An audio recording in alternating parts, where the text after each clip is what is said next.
Imagina só se esse cara aqui fosse argentino. Se ele fosse português, eu nem te falo o que estariam falando. Mas ele é brasileiro. E em uma semana tão importante como essa, eu acho importantíssimo pontuar que em um país onde mais de 50% da população não se reconhece como branca, o Roger é o único treinador preto do Campeonato Brasileiro. São 15 jogos sem perder para o Inter. E eu sempre repito isso aqui, que é bizarro a gente imaginar que se não fosse pelo Atlético Goianiense, poderiam ser 21 jogos seguidos sem derrotas. Um trabalho fabuloso de um cara que construiu tudo isso. Porque é sempre importante frisar, não chegou no Inter nessa temporada à toa. Ele já fazia um trabalho incrível no Juventude e sempre foi um cara muito estudioso, mas nunca foi levado a sério aqui no Brasil. Eu não ia falar aqui porque dificilmente eu falo de outras coisas a não ser só do futebol. Mas é que porque sempre ficou muito evidente pra mim que o trabalho do Roger nunca ter sido levado a sério é porque muitas pessoas nunca souberam separar suas falas do seu trabalho e sempre se incomodaram com as suas lutas também. E talvez involuntariamente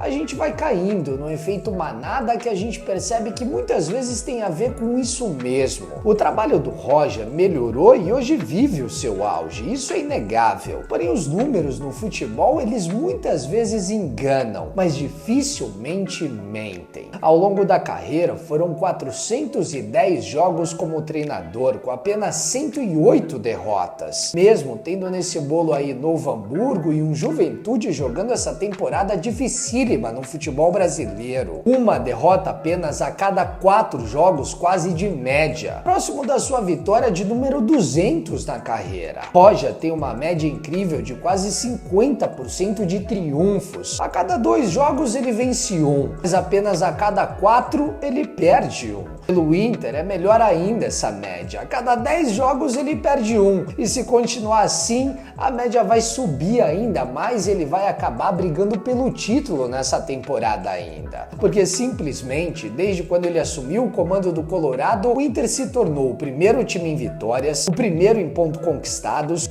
o primeiro em aproveitamento, o primeiro em gols marcados, o primeiro em chances criadas, o primeiro em arremates, o primeiro em grandes chances, o primeiro em passes trocados na área rival, o primeiro em passes progressivos, o primeiro em passes tocados, o primeiro em posses recuperadas, o primeiro em duelos vencidos, o primeiro em duelos aéreos ganhos, o segundo em rebatidas, o segundo em minutos até marcar gols, o segundo em posses de bola com mais de 9 passes certos. É incontestável que o trabalho de Roger é um dos melhores vistos no futebol brasileiro nos últimos anos. E os números não mentem. A depender dos resultados do final de semana e da próxima terça, ele não abriu mão e o Inter vai chegar sonhando pro duelo contra o Botafogo no próximo dia 4. Seria essa, com toda certeza, a história mais bem escrita que esse campeonato já viu.